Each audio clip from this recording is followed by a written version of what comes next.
In the heart of Seville, beneath the smoke-stained beams of the old Teatro Flamenco de la Maestranza, Antonio Jimenez, known to the world as El Relámpago, executed his final, perfect zapateado. The castanets in his hands cracked like pistol shots. Then silence. He staggered, smiled once, a strange, almost tender smile, and fell face forward onto the moonlit stage.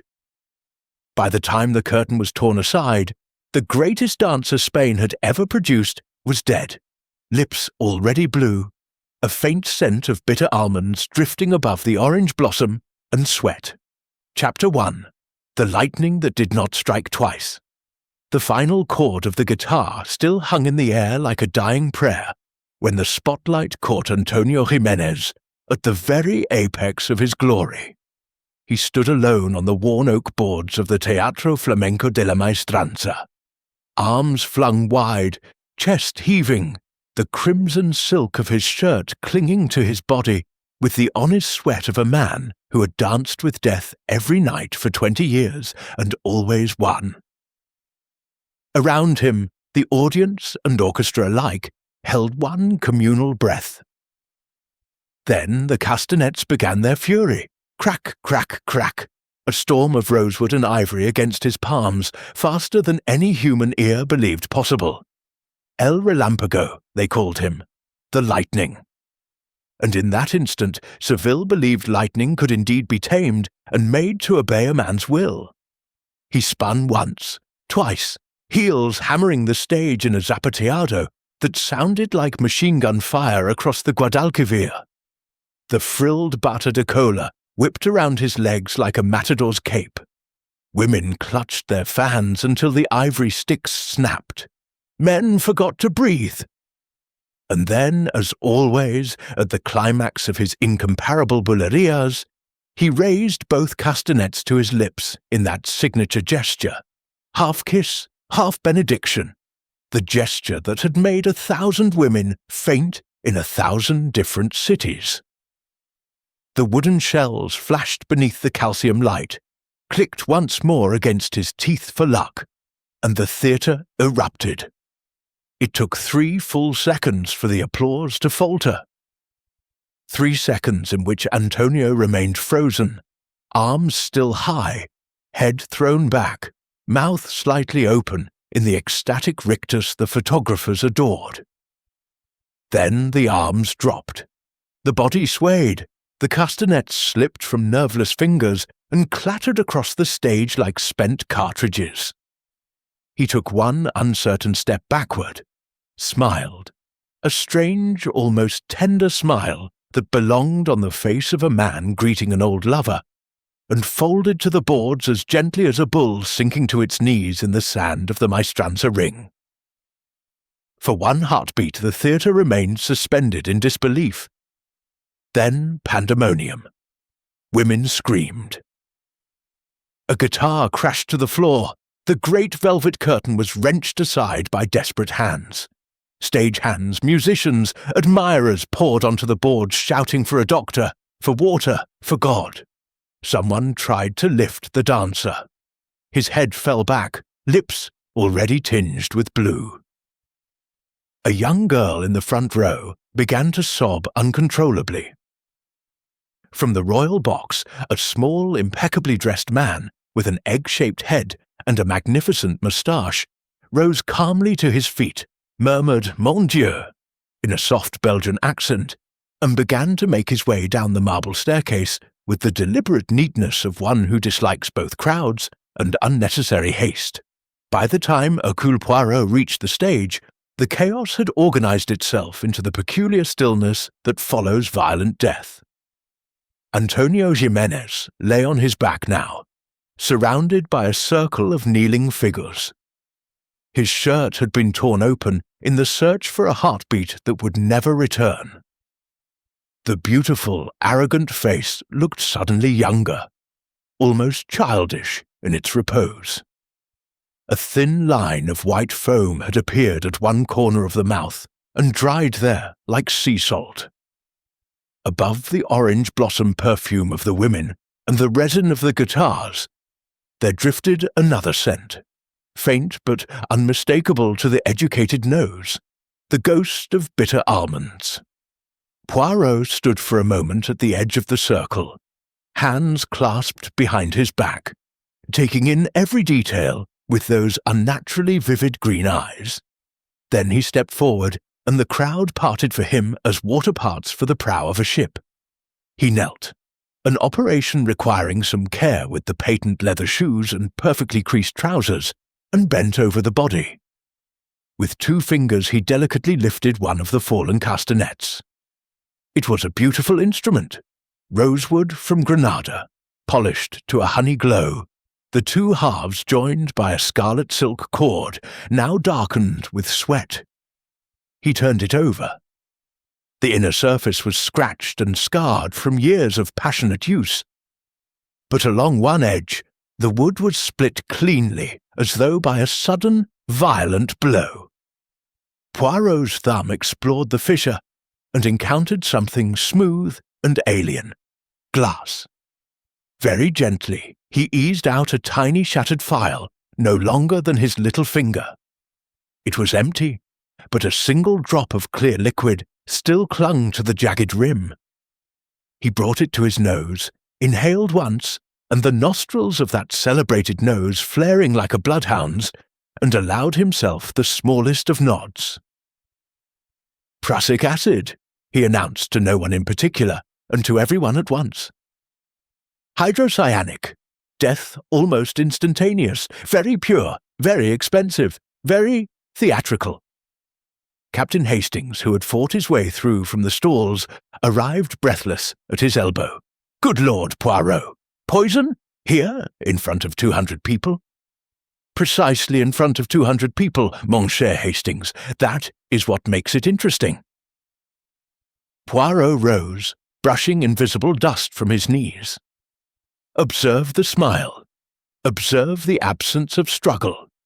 The man died happy, or at least reconciled.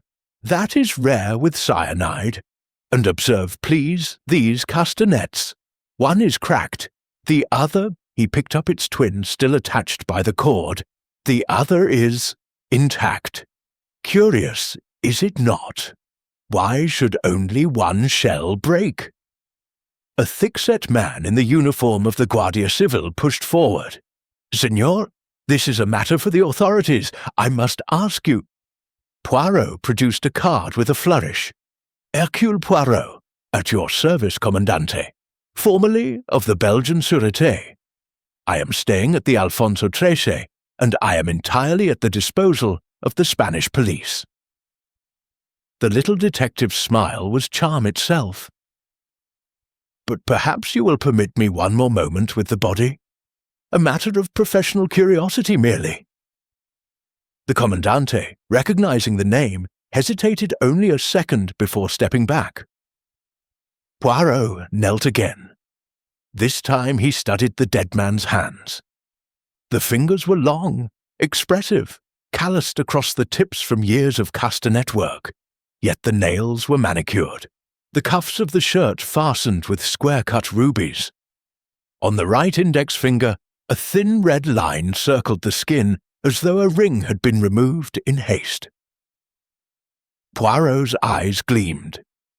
He stood and addressed the circle of shocked faces, the tear-stained Carmen Morales clutching her blood-spattered skirts, Don Rafael de la Vega white as chalk beneath his tan, the young castanet boy Pepe Navarro openly weeping, Doña Engracia rigid with horror, Isidoro Sanchez cradling his guitar like a child.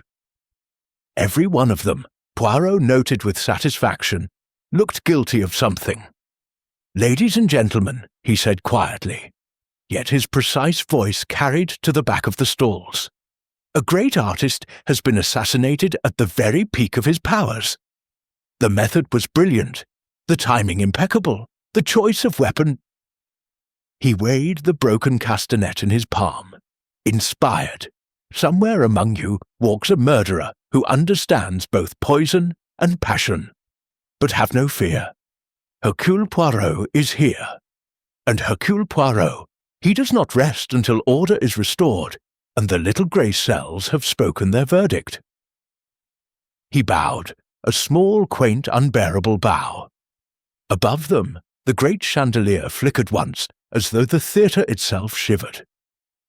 Somewhere in the flies, a rope creaked, and on the stage, the body of Antonio Jimenez lay beneath the single ghost light that had come on automatically when the stage lights died, waiting for a curtain call that would never come. Chapter 2. The Queen and the Corpse. The corridor backstage smelled of grease paint, stale sherry, and the coppery ghost of blood. Doors stood open like confessionals.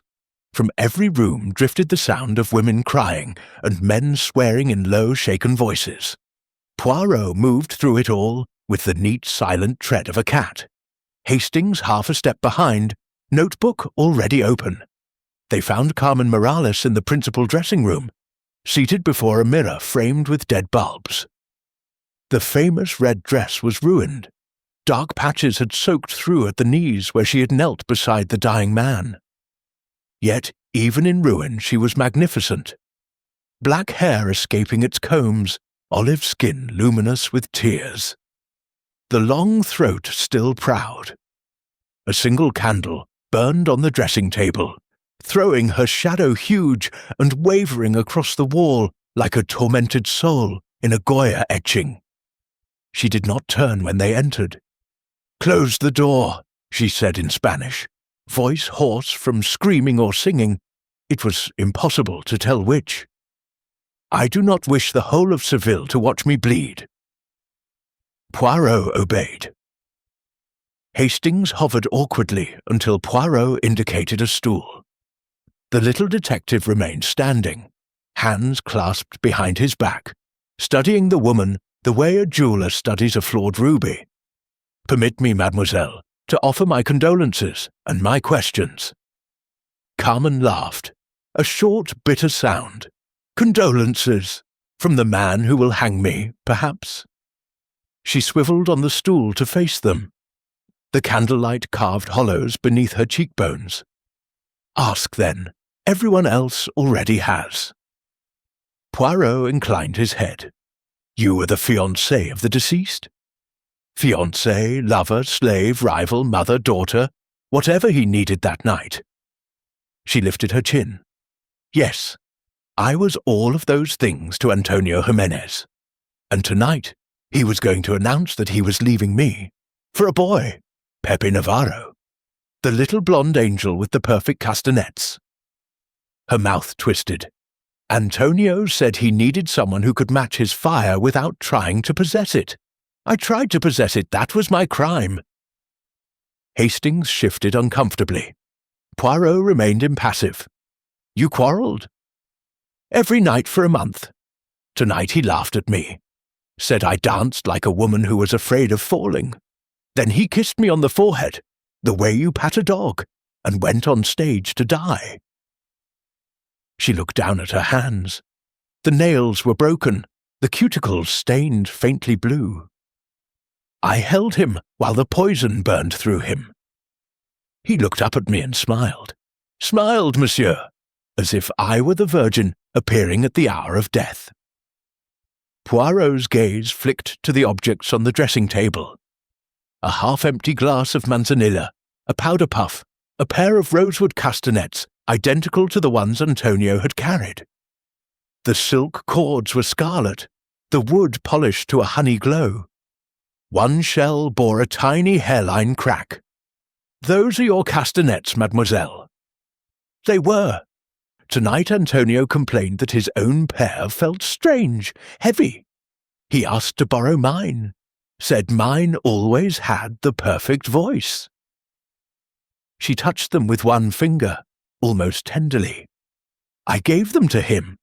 My hands were shaking too much to play anyway. Poirot lifted the instruments with the reverence of a priest raising the host.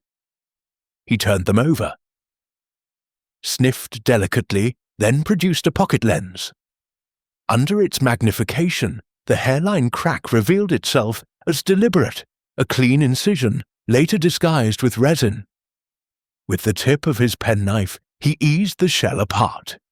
Inside, lay the twin of the shattered phial he had found on stage, this one, intact but empty, and a dusting of fine white powder. Carmen watched him, eyes wide. "Madre de Dios! You are saying the poison was in my castanets?" "I am saying, mademoiselle, that someone prepared these very carefully. Someone who knew Senor Jimenez would kiss them at the climax of his dance. Someone who knew the exact violence of his zapateado would shatter the glass at the precise moment." He closed the shell again with a soft click. "Someone, moreover, who had access to this room." Her hand flew to her throat. "You think I think nothing yet. I observe." He indicated the stained fingertips. "That blue beneath your nails, it is not polish.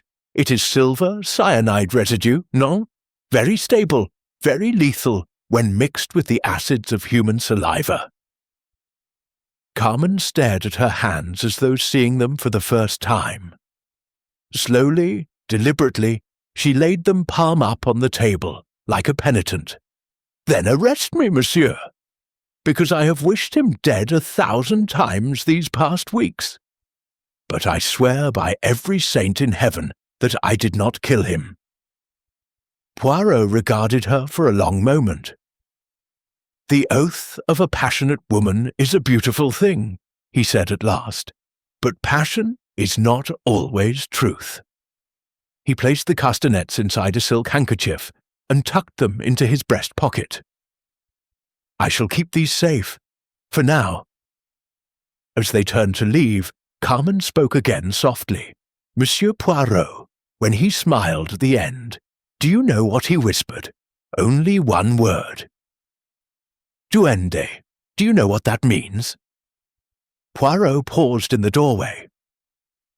"I know, mademoiselle. It is the mysterious power that everyone feels and no philosopher can explain. The moment when the dancer becomes the dance. The moment Antonio lived for." She nodded, tears spilling at last. Then perhaps he died happy after all. Poirot said nothing. He simply bowed and stepped back into the corridor, where the shadows seemed to have grown longer, and the scent of bitter almonds lingered like an accusation. Behind them, Carmen Morales began to sing, very low, a soleá so heartbroken that even the dust in the rafters seemed to weep. Chapter 3. The Patron's Tears. The house of Don Rafael de la Vega stood on the Paseo de Colón, a white Andalusian palace that looked across the Guadalquivir as though the river itself were a private mirror. Moorish arches, azulejo tiles the colour of peacocks, and a fountain that sang day and night. Everything proclaimed old money, trying very hard not to look new. A servant in black livery led Poirot and Hastings through patios dripping with jasmine until they reached a salon cooled by punkahs, and the slow sorrow of a Chopin nocturne played on a gramophone. Don Rafael rose from a leather armchair. He was perhaps 55, thick-set, with the shoulders of a former torero, and the manicured hands of a man who had never needed to work again. His mourning was immaculate. Black suit from London, black tie pinned, with a single black pearl, black handkerchief already sodden. Only the eyes betrayed him. Red-rimmed, yes, but watchful. "Monsieur," he said in careful French, "you honour a house in grief." Poirot bowed with exquisite correctness. "We intrude upon that grief only because murder is the most impolite of guests. It never leaves when requested."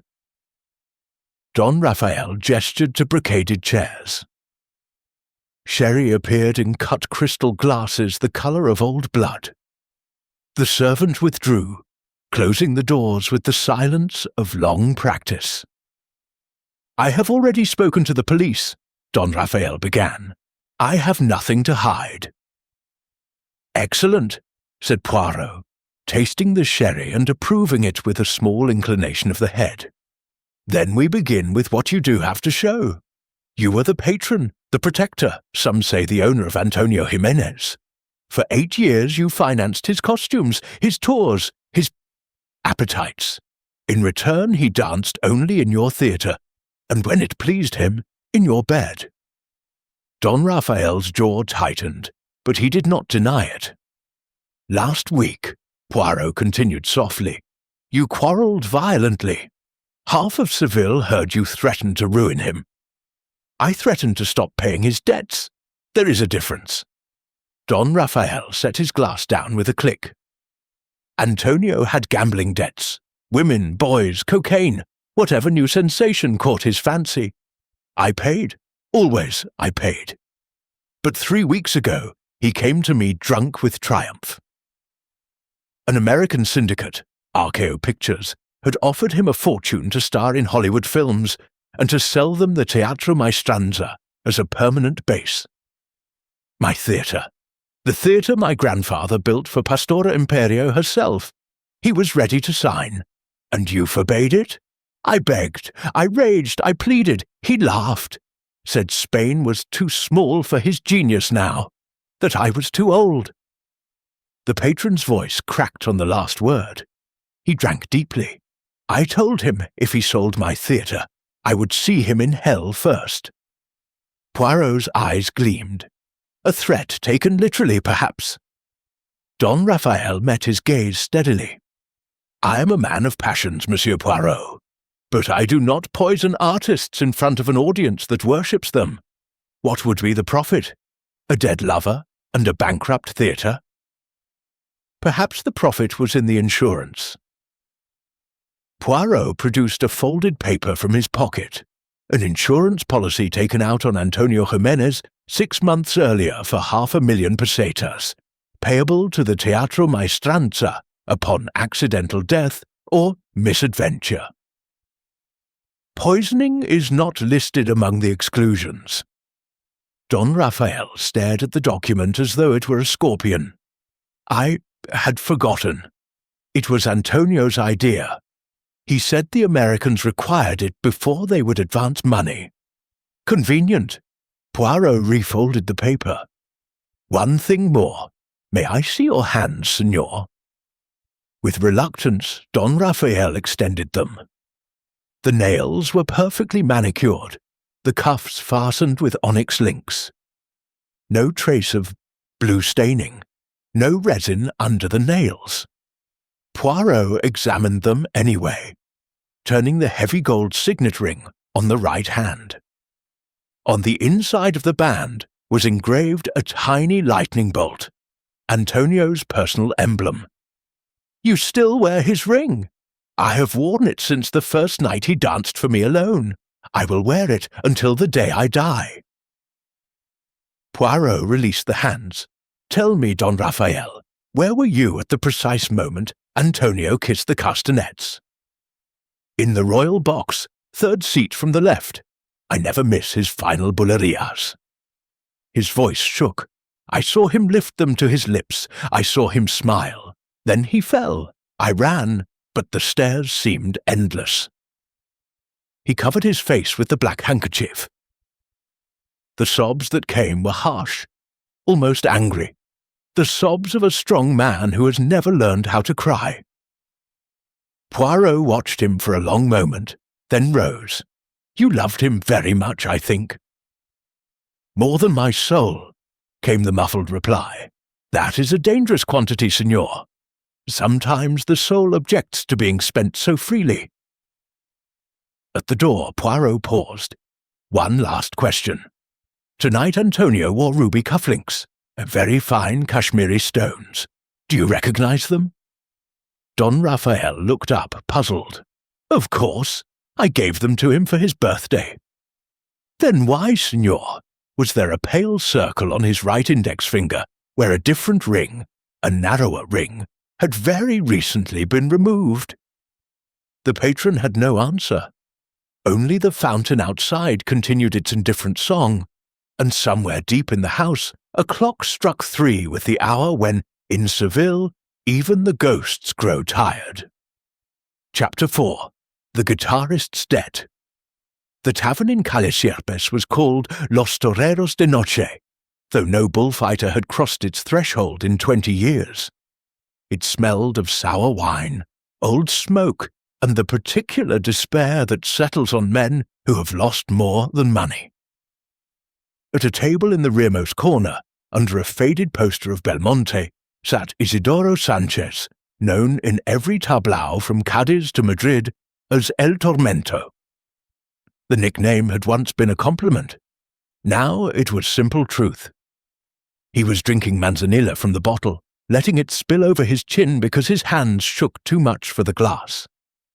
His guitar lay across his knees like a sleeping child he was afraid to wake. When Poirot and Hastings entered, the other patrons fell silent. Even the drunkest recognized the small Belgian with the patent leather shoes and the eyes of a duelist. Isidoro looked up once, recognized Death walking toward him in a dove-grey suit, and laughed, an ugly cracked sound. "Come to arrest me, Signor Detective, or only to watch me drown."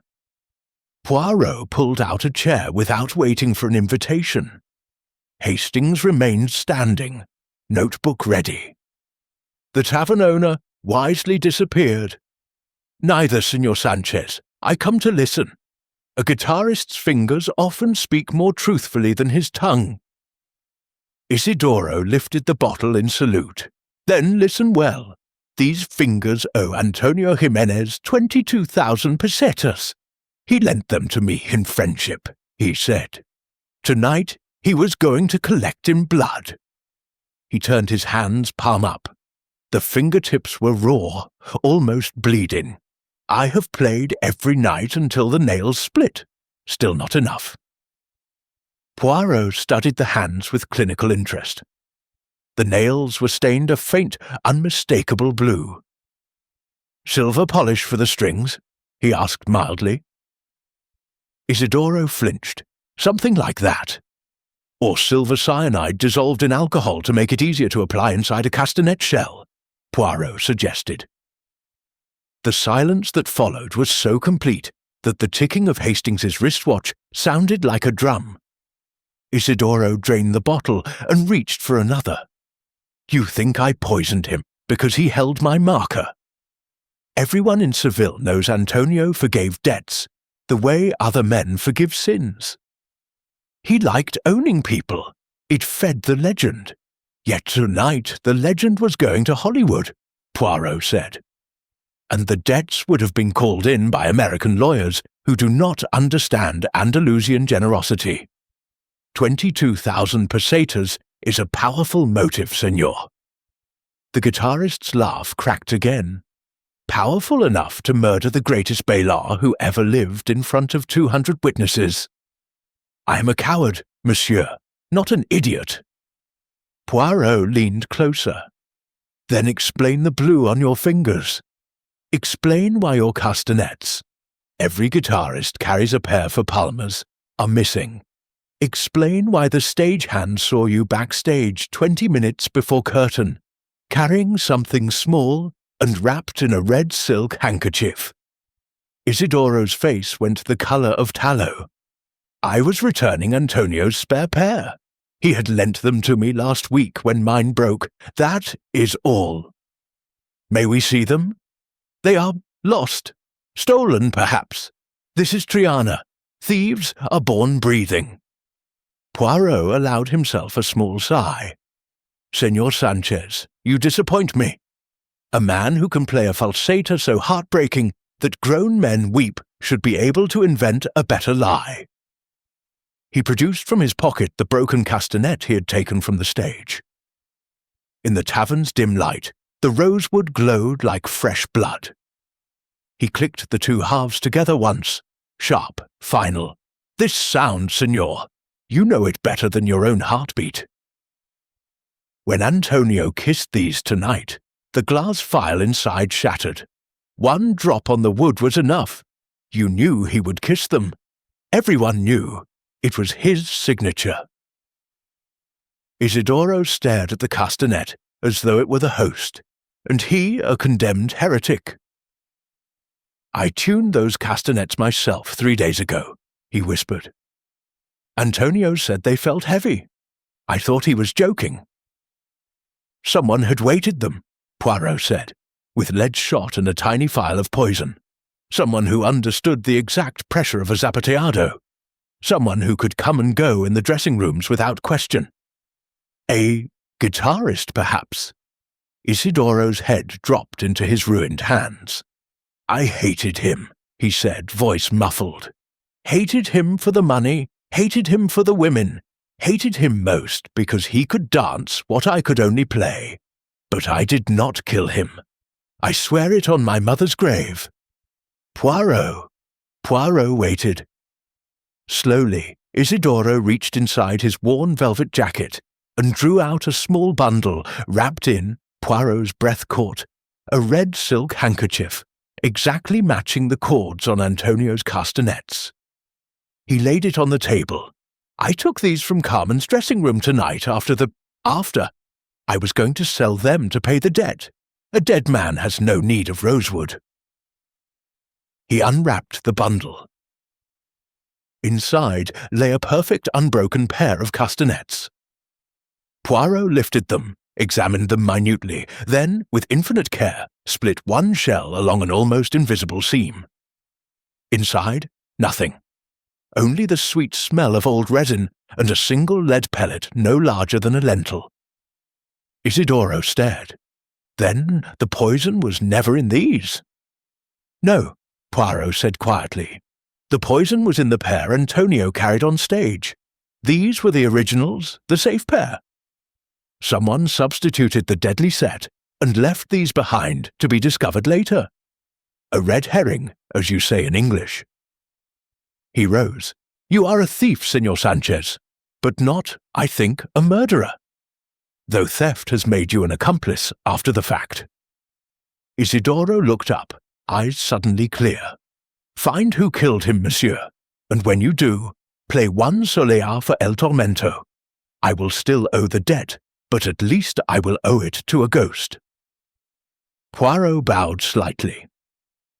A ghost, senor, is often proves the most demanding of creditors. He turned to leave. At the door he paused. One last thing, the handkerchief, it is monogrammed, C.M. Carmen Morales. Isidoro closed his eyes. Yes, she gave it to me the night Antonio first kissed the boy in front of her. Said she no longer needed red silk for tears. Outside, the narrow street was empty, the moon a thin flamenco nail paring above the rooftops. Hastings shivered, though the night was warm. Another liar, Poirot? Another truth-teller, Hastings. That is the problem in Spain. Everyone lies so beautifully that the truth, when it finally arrives, feels almost indecent. Chapter 5. The Diva's Last Performance. Doña Engracia Valverde received them at noon the next day in the apartment above the theatre itself, an airy of faded grandeur reached by a private staircase that smelled of candle wax and dying roses. The windows were shuttered against the Andalusian sun. Only slivers of white light slipped through the lattice work and lay across the parquet like prison bars.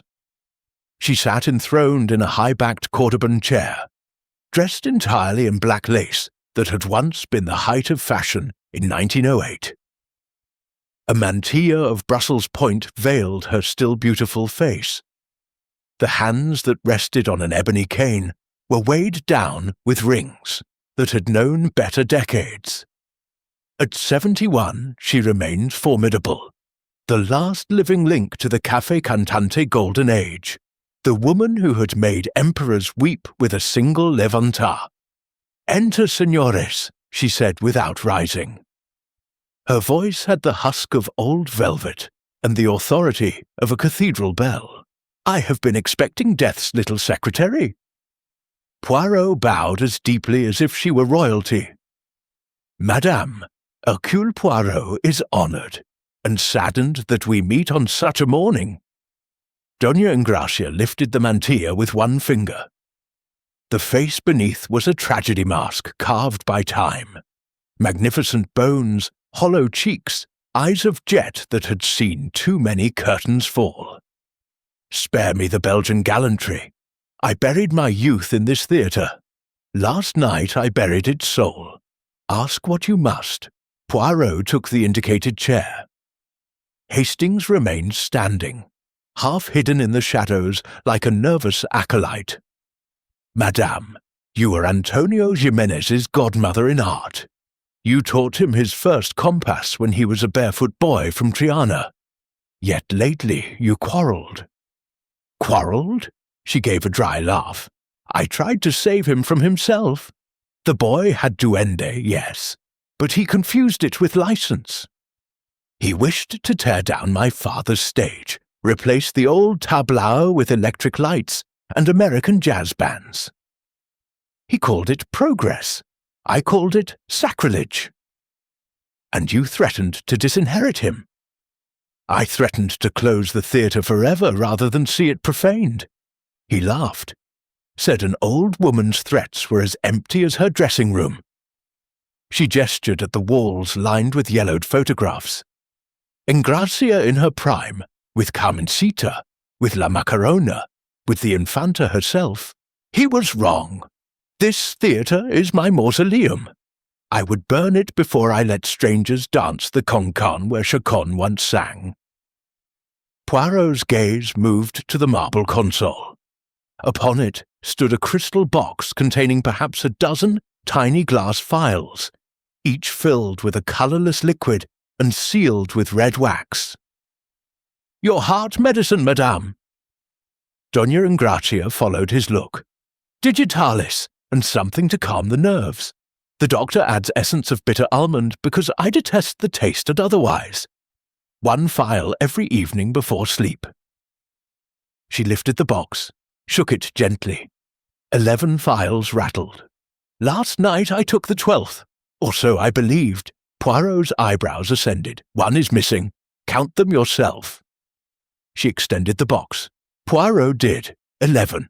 May I? He lifted 1 phial to the light. The wax seal was intact, but on the glass itself was a thumbprint. Clear, recent, and definitely not the arthritic print of an old woman. Madame, do you permit anyone else to handle these? Only my maid, Concha, but she has hands like hams. Poirot replaced the phial carefully. Tell me about last night. Where were you when Antonio fell? In my private box, stage left. I saw everything. I saw him lift Carmen's castanets. To his lips, I saw the smile. I saw him die. Her voice trembled for the first time. He looked toward my box at the end, only for a second, as though asking forgiveness. Or granting it, Poirot murmured. Doña Engrosia's rings flashed as she crossed herself. I have not slept. Every time I close my eyes, I hear castanets, click, click, click, like bones in a coffin. Poirot rose and moved to the window. He parted the lattice a fraction. From here one looked directly down onto the stage. The ghost light still burned below, like a small, patient moon. Madame, a question indelicate but necessary. Your fortune, upon your death, to whom does the theatre pass? To Antonio originally, my only godson, now. She shrugged with magnificent bitterness. To the rats, I imagine. Poirot turned. There is no other heir. None living. She hesitated. Unless one counts the child Carmen was to have borne him. But she lost it last year. Another reason they tore each other apart. Silence settled, thick as dust. Somewhere in the walls, the old building creaked like a ship at anchor. Poirot returned to her. Madame, you are a great artist. Great artists understand timing. The poison required perfect timing.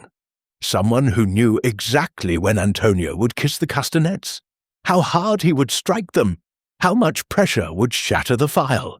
That knowledge is rare. Doña Engracia met his gaze without flinching. I taught him that kiss, monsieur. 40 years ago I invented it. A gesture of defiance and seduction both. He perfected it. And last night someone used my own invention to murder my boy. Tears astonishingly welled in the ancient eyes.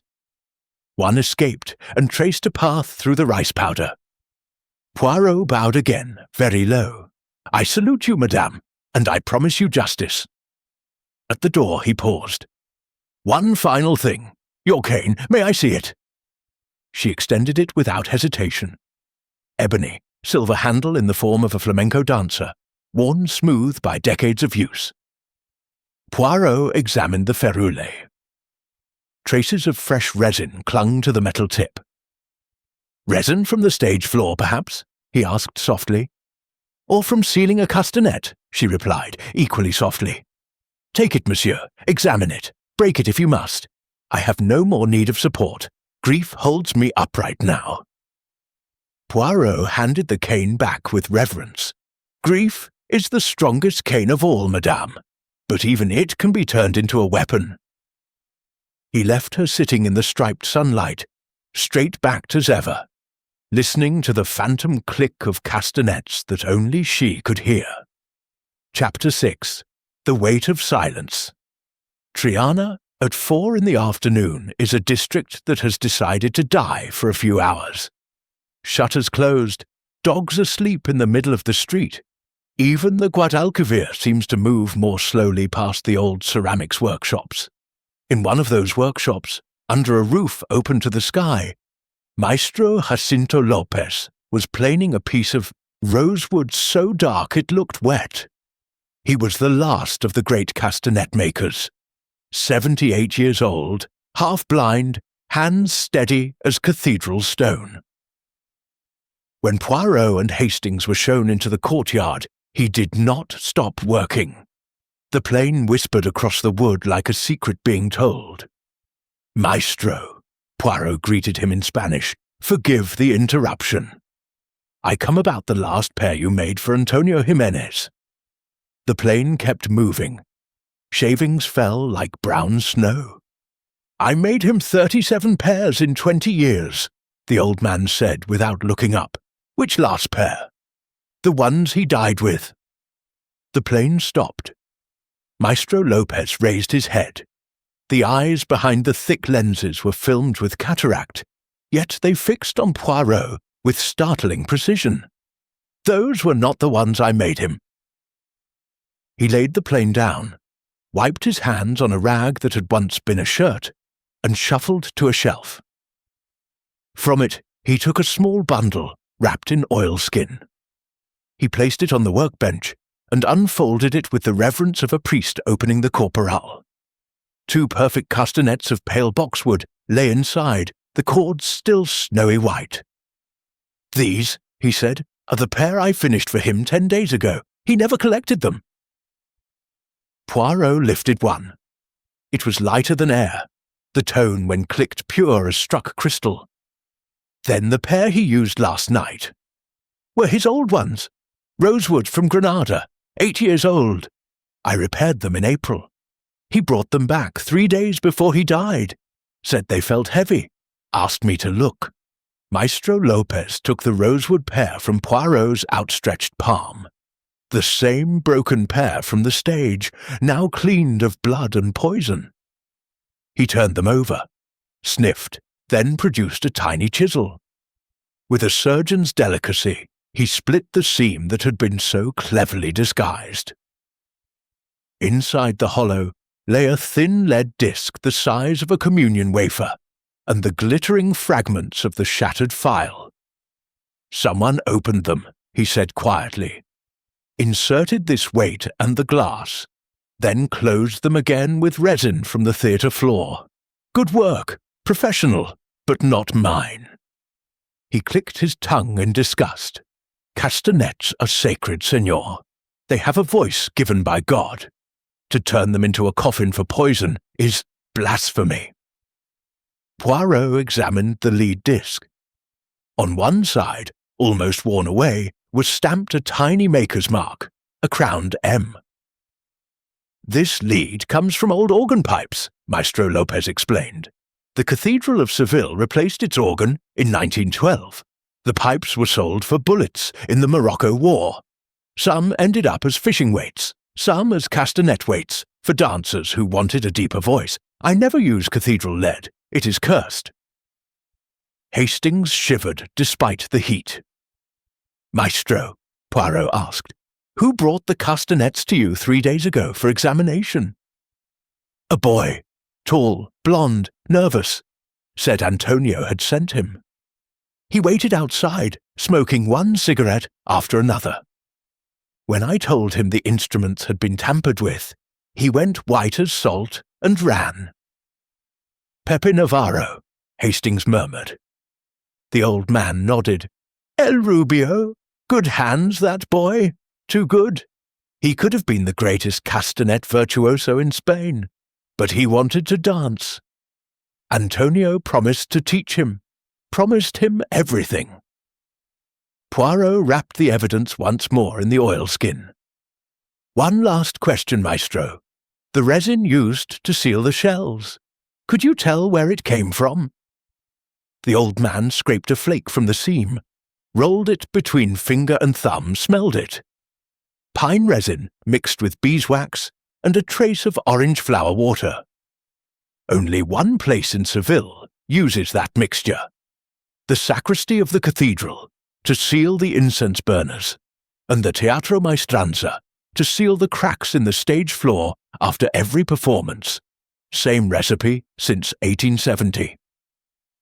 He looked up at Poirot with those blind, seeing eyes.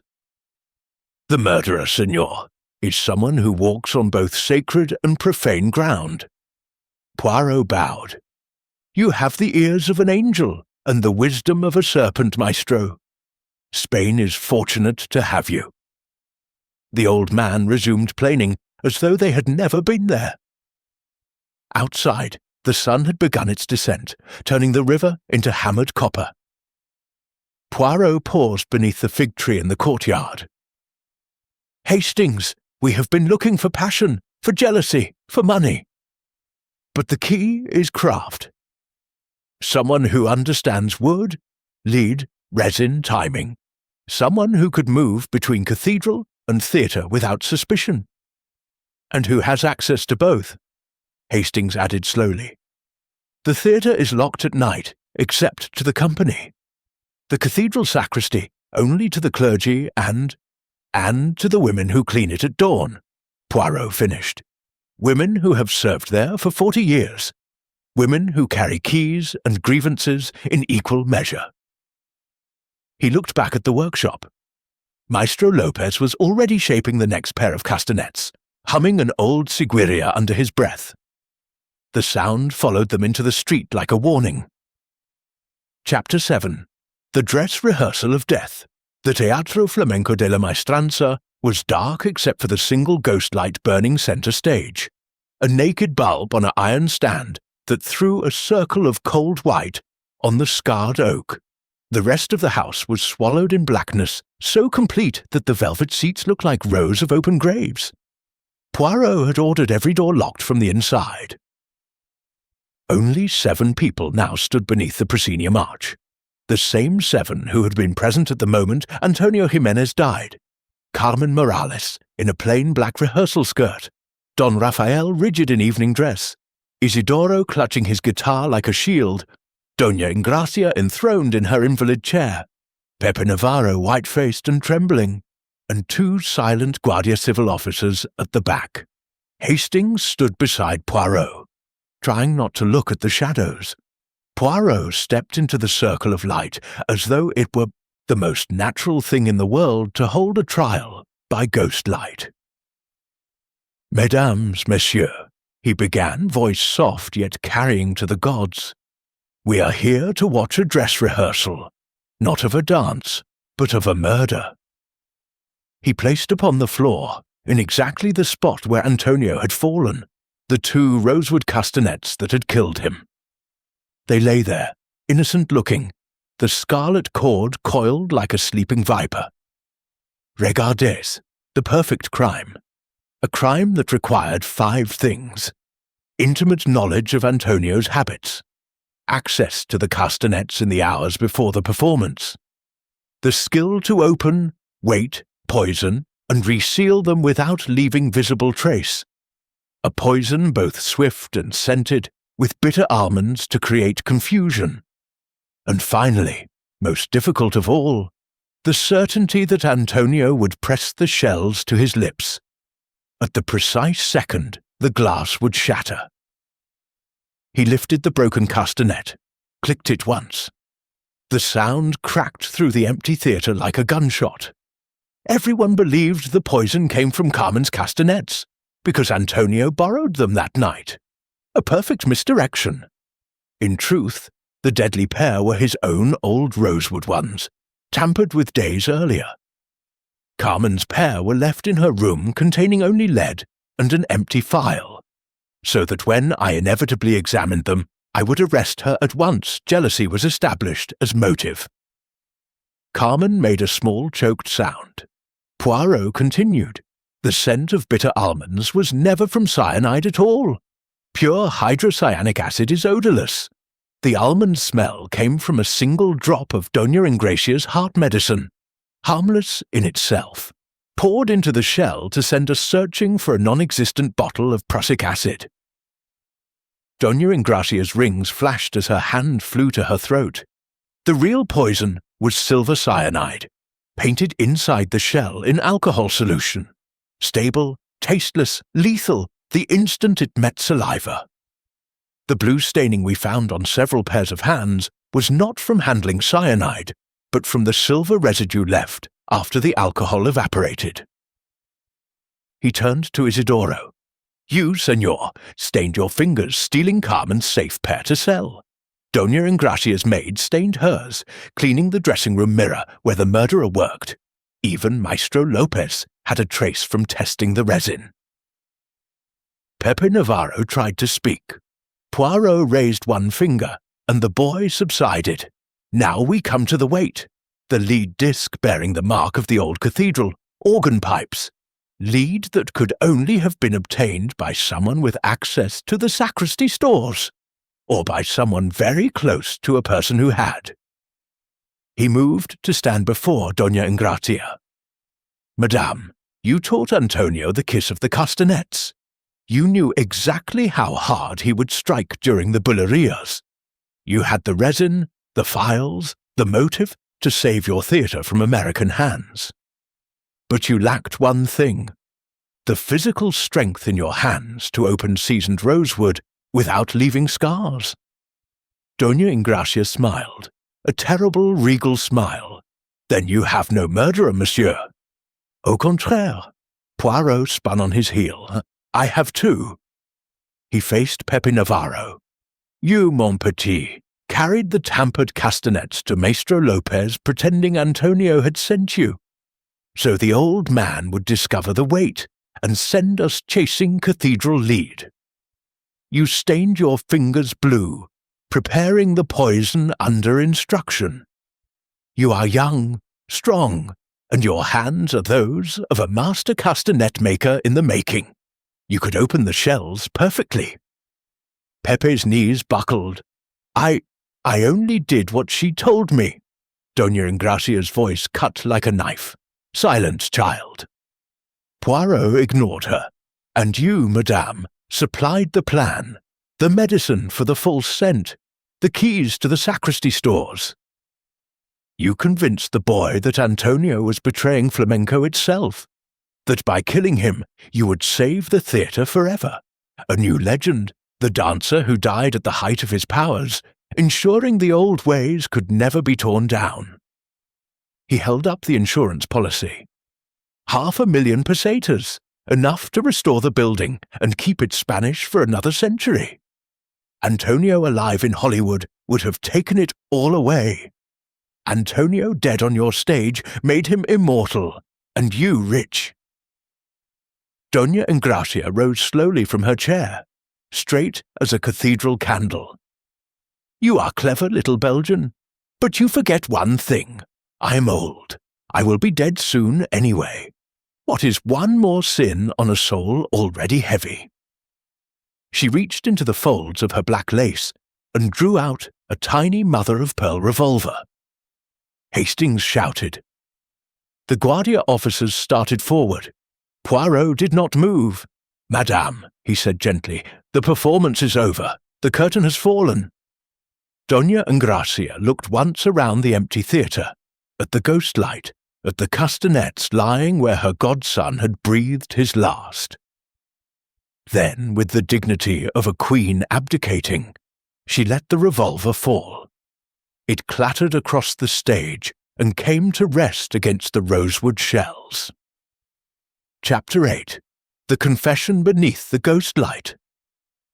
Doña Engracia Valverde remained standing in the centre of the stage, black lace trembling slightly in the draught that always moves through old theatres at night. The revolver lay between her feet and the castanets like an offering no god had wanted. Pepe Navarro had collapsed to his knees and was sobbing without sound, shoulders shaking as though someone were striking him repeatedly. Carmen Morales stared at the old woman with an expression that held neither hatred nor pity, only a vast, exhausted recognition. Don Rafael de la Vega looked suddenly 20 years older. The black pearl tie-pin and all, he was only a man who had paid for love and received death in return. Isidoro Sanchez alone moved. He laid his guitar gently on the floor, walked forward, and picked up the revolver as though it were a wounded bird. He broke it open, empty, and slipped it into his pocket. Poirot spoke into the silence. "Madam, you will tell us the rest, not for me, for the theatre. It has a right to hear how its heart was cut out." Doña Engracia's lips curved, not quite a smile. "Very well. One last performance." She did not sit. She drew herself up until the mantilla framed her face like a tragic infanta in a painting by Zuloaga. Antonio was the son I never bore. I found him dancing in the street for coppers when he was 9, barefoot, hungry, magnificent. I fed him, clothed him, beat rhythm into his soul with my own hands. He repaid me with glory. For 20 years the world came to my theatre because of him. Then Hollywood whispered, and he listened. He was going to sell everything, my father's stage, my memories, the very dust Pastora Imperio once danced in, for dollars and electric lights. Her voice, though cracked with age, still filled the house. I begged. He laughed, said the old must make way for the new. One night he told me, "Engracia, when I am gone, this place will be a cinema showing Mickey Mouse." That night I decided me. She glanced at Pepe, who was now rocking back and forth. The boy worshipped Antonio.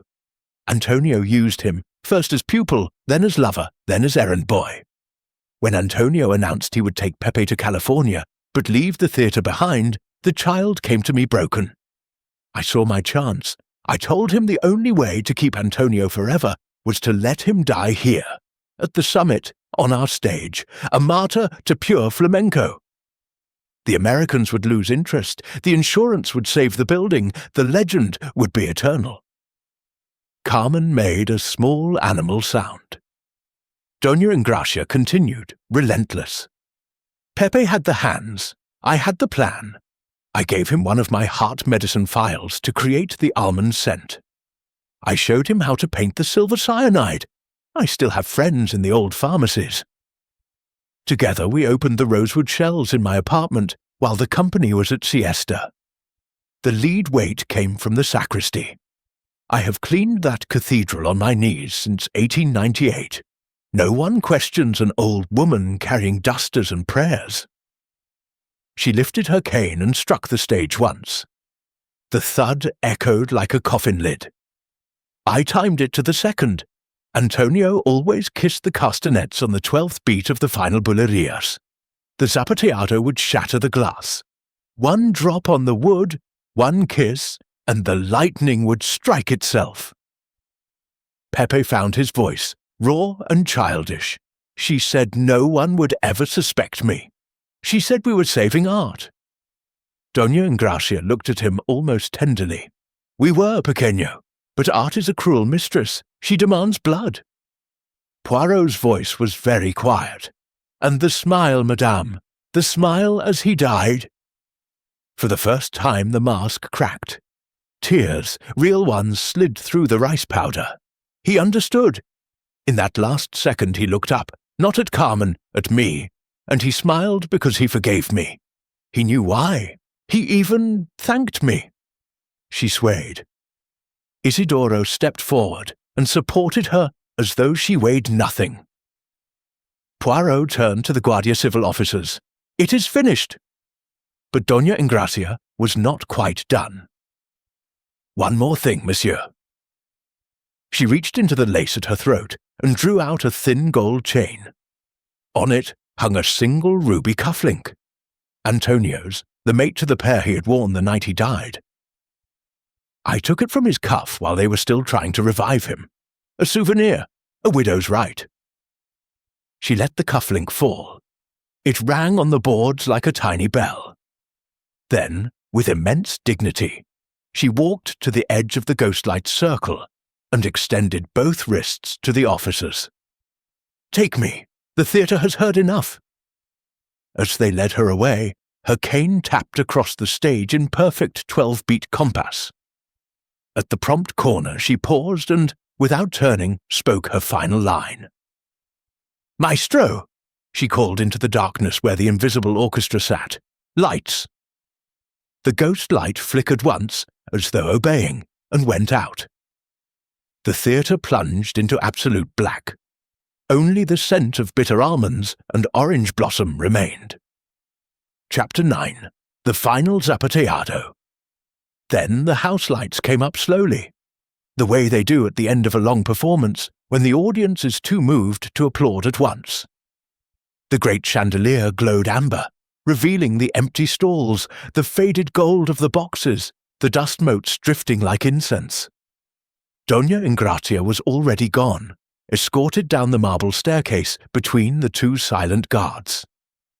Her cane no longer tapped. She walked as though the floor itself carried her. Pepe Navarro remained on his knees in the center of the stage, staring at the place where the ghost light had been. Someone had covered Antonio's bloodstain with a square of black cloth. It looked like a small grave. Carmen Morales was the first to move. She walked forward until she stood over the boy. For a moment, it seemed she would strike him. Instead, she knelt, took his tear-wet face between her hands, and kissed him once on the forehead with the same tenderness Antonio had once shown her. "Pobrecito," she whispered. "She used you the way she used all of us. Go home to your mother." Pepe made a sound like a wounded animal and fled, footsteps echoing through the wings until the iron door slammed behind him like a judge's gavel. Don Rafael de la Vega approached Poirot. His face was grey, the black pearl tie-pin now looking absurd against the exhaustion. "The theatre is mine again," he said dully. "500,000 pesetas and a corpse.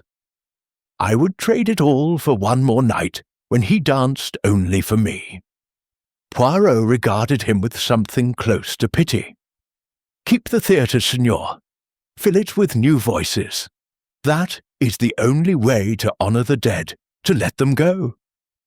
Isidoro Sanchez picked up his guitar, slung it across his back, and spat once on the stage and walked out without a word.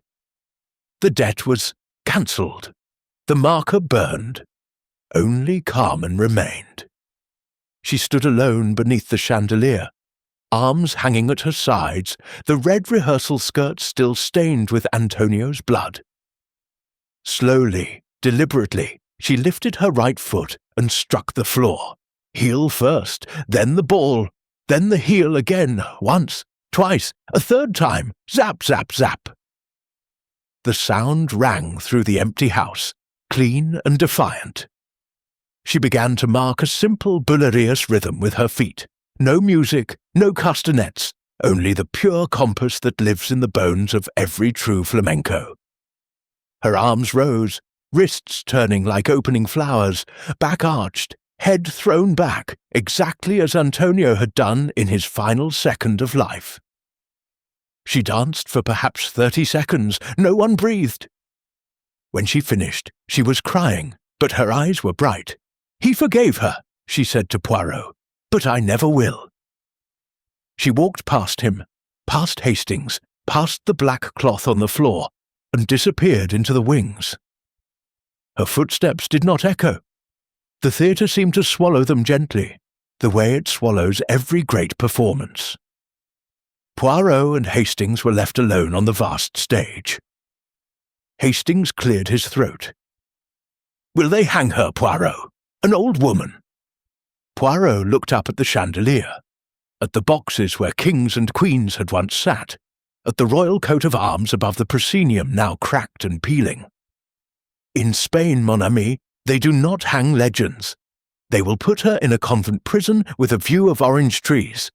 She will die in her own time, listening to the nuns sing saetas at Easter. It is a kinder death than she gave Antonio, but perhaps justice all the same." He bent and lifted the square of black cloth. Beneath it the blood had dried to a dark map of Spain. "Cover it again," Hastings said quickly. "No." Poirot folded the cloth and tucked it into his pocket. "Let the next dancer feel it underfoot. Let them remember that the stage demands everything, sweat, love, sometimes blood. That is the price of duende." He placed the broken rosewood castanets on the exact spot, arranged the scarlet cord into a perfect figure 8, infinity. "Come, Hastings, the performance is truly over." As they walked up the aisle, the house lights began to dim of their own accord, row by row, until only the stage remained lit. On it, the castanets lay alone, catching the last glow like drops of congealed fire. Just before the final blackout, Poirot paused in the doorway and looked back. From somewhere deep in the building came the faintest sound, 3 measured, deliberate, heartbreaking. Zap! Zap! Zap! The rhythm of a lone woman dancing in the dark. Poirot smiled, a small, sad, utterly Belgian smile. "Bravo!" he whispered to the empty theatre. "Encore!" Then the lights died completely, and the Teatro Flamenco de la Maestranza returned to its long habit of silence, keeping its ghosts warm until the next curtain rose. Chapter 10. The Curtain Never Falls. The Teatro. Flamenco de la Maestranza reopened on a Thursday in October, the night of the feast of Santa Teresa. The marquee bore no name in electric lights, only a simple black card painted with white letters. Una función en memoria de Antonio Jiménez, el relámpago, una sola noche, entrada libre. By 8 o'clock the queues stretched twice around the block. Old women in mourning, students, tourists who had heard the legend, even the American producers who had once tried to buy the theatre. They stood quietly, took seats in the back row, and never spoke a word. Inside, the stage had been stripped to the bare oak. No scenery, no footlights, only the ghost light burning as always, and above it a single framed photograph of Antonio at the height of his powers, arms flung wide, mouth open in mid-shout, frozen forever at the instant before the kiss. At 9 sharp, the house lights dimmed. A hush fell so complete that the creak of the ancient seats sounded like distant castanets. Carmen Morales walked on alone. She wore the same blood-stained red dress from the night of the murder. Now cleaned and mended, the darker patches left visible like battle honours. Her hair was loose, her feet bare. In her hands she carried the repaired rosewood castanets, the poison long gone, the cracks sealed with a thin line of gold in the Japanese style, kintsugi for a broken heart. She did not speak. She simply stood beneath the ghost light, looked once at Antonio's photograph, and began. No guitar, no cajon, no palmas, only her voice, raw and pure, singing a seguiria older than the theatre itself, and the castanets answering her like a second, harsher voice. She danced the story of the murder. Every step was Antonio's last bulerias, but slower, deliberate, merciless. When she raised the castanets to her lips, the entire audience inhaled as one. She kissed them, not once, but 3 times, then flung them high into the air. They clattered to the stage unbroken, the scarlet cord snapping like a gunshot. She fell to her knees exactly where he had fallen. Silence. Then, from the wings, a single guitar note. Isidoro Sanchez, invisible, playing the falsetto Antonio had loved best. One by one, dancers appeared. Old ones who had retired decades ago. Children who had never seen Antonio alive. Pepe Navarro no longer blonde, but shorn like a penitent. Even Don Rafael in shirt sleeves. They formed a semicircle behind Carmen and began to mark the compás with their feet. Softly, respectfully. No one led, no one followed. They simply danced together, sharing the same heartbeat. At the back of the highest box, unseen by almost everyone, sat Doña Ingracia Valverde in a wheeled chair, guarded by a gentle nun. She was thinner, translucent, but her eyes burned with the same fire. When Carmen executed Antonio's final, impossible turn, the old woman lifted one frail hand in a trembling salute. The dance lasted 12 minutes. When it ended, there was no applause. Only the sound of hundreds of people breathing again. Carmen rose, picked up the castanets, and walked to the photograph. She laid the instruments at its base like an offering. Then she spoke for the first time, her voice carrying to the last row without effort. Duende no se hereda, duende no se compra, duende se paga. You cannot inherit duende, you cannot buy duende, duende must be paid for. She bowed, not to the audience, but to the empty stage behind her. The house lights came up. The crowd left in silence, some weeping openly. Later, when the theatre was empty once more, the night watchman swore he heard castanets far above in the flies, clicking in perfect rhythm, and then, very softly, a man's laugh, young and triumphant, the laugh of someone who has just won a duel with death, and knows the victory will last forever. The watchman crossed himself, turned off the ghost light, and closed the door. Outside, Seville slept beneath a thin autumn moon. Inside, the oak boards still held the warmth of bare feet. And somewhere in the dark, a single drop of gold-repaired rosewood caught the faint glow from the street and shone like a promise kept.